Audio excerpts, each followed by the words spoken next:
55वां match था IPL का और क्या ही मैच हुआ है दो टीमों के बीच में। दिल्ली भिड़ रही थी चेन्नई के साथ अपने चेन्नई के घर पे चिन्नास्वामी स्टेडियम में।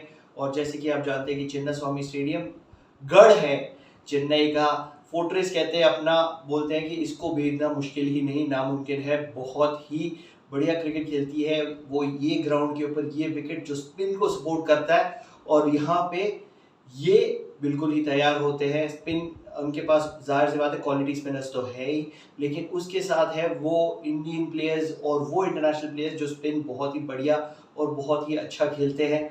तो इसी के साथ चेन्नई उतरी चिन्नास्वामी के ग्राउंड के ऊपर और जैसे कि आप जानते हैं कि महेंद्र सिंह धोनी टॉस जीते तो करेंगे भाई बल्लेबाजी, वही उन्होंने किया, टॉस जीता, बल्लेबाजी का निश्चय किया और लगा दिए 167।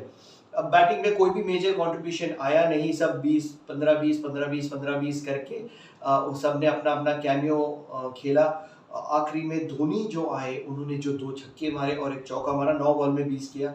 मुझे लग रहा था कि वो एक बहुत ही इंपॉर्टेंट नॉक था सिचुएशन को कंसिडर करके, क्योंकि बॉल काफ़ी ग्रिप हो रहा था, टर्न हो रहा था और दिल्ली कैपिटल्स सारे फॉरेन प्लेयर्स, टॉप ऑर्डर में काफ़ी फॉरेन प्लेयर्स हैं जो स्पिन खेलने के लिए माने नहीं जाते और इतने एक्सपीरियंस नहीं है। वो फॉरेन कंडीशन से आ रहे हैं जहाँ पे पेस और बाउंसी ट्रैक्स मिलते हैं, ये लो स्लो कंडीशंस उनको फेवर नहीं करेगी। तो मेरा मानना था 150 155 प्रॉबेबली पार होगा।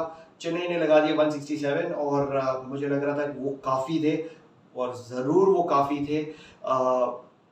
स्टार्टिंग में ही दीपक चहर ने वार्नर को आउट कर दिया, बहुत ही ज़बरदस्त कैच था वो अजिंक्य रहाणे का कवर्स के ऊपर और उसके बाद विकेटें गिरती चली गई और एक टाइम पे जो दिल्ली की टीम थी वो 90 पे 5 हो चुकी थी।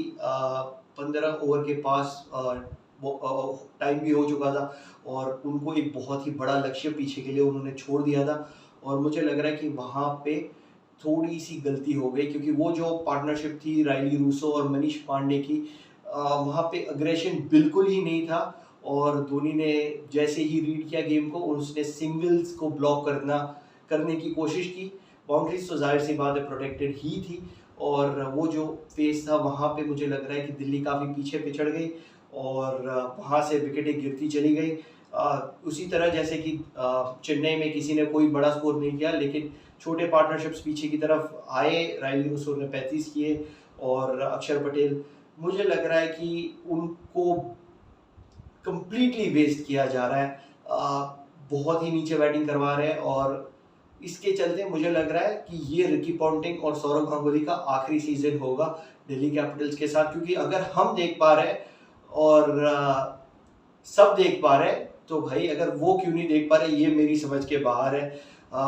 बहुत ही ज़्यादा वेस्ट कर रहे हैं, टेस्ट क्वालिटी प्लेयर है, बहुत ज़बरदस्त प्लेयर है, उनको कम्प्लीटली वेस्ट किया जा रहा है। आखिरी में दिल्ली तो बिछड़ने वाली थी, 27 रन से बिछड़ गई और चेन्नई ये बहुत ही इंपॉर्टेंट मैच 27 रन से जीत गया। एक बार क्विकली हम देखते हैं कि टेबल पे क्या हो रहा है। टेबल बहुत ही ज़्यादा इंटरेस्टिंग है। चेन्नई सेकंड पोजीशन पे था, वहीं पे रहेगा। 15 पॉइंट पे ऑलरेडी पहुंच चुका है। गुजरात टाइटंस 16 पॉइंट पे है। तो ये दो टीमें मुझे लग रहा है कि ये दो तो क्वालिफाई कर जाएगी। इनके अलावा जो इसके पीछे सारी टीम्स है वो सब लड़ रही है कि भाई 14 पॉइंट पे हमें कोई क्वालिफाई करवा दो, क्योंकि इनके लिए मस्ट विन पे ये सारी टीमें तकरीबन 16 पॉइंट पे पहुंच सकती है। सिर्फ एक लखनऊ ऐसी टीम है जो मुझे लग रहा है और शायद मुंबई जो 15 और 17 और 16 और 17 पॉइंट्स पे पहुंच सकती है। बाकी सब टीमें मुझे लग रहा है कि 16 पे शायद पहुंच भी सकती है लेकिन पहुंचेगी नहीं।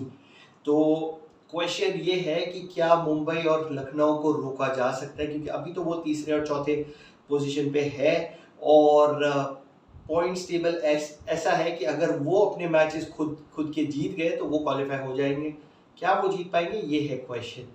तो इसी के साथ मैं हूं प्रणव मेहता और अगर आपने लाइक शेयर सब्सक्राइब नहीं किया है तो प्लीज़ कीजिए, बेल की घंटी पर बजाना ना भूलिएगा।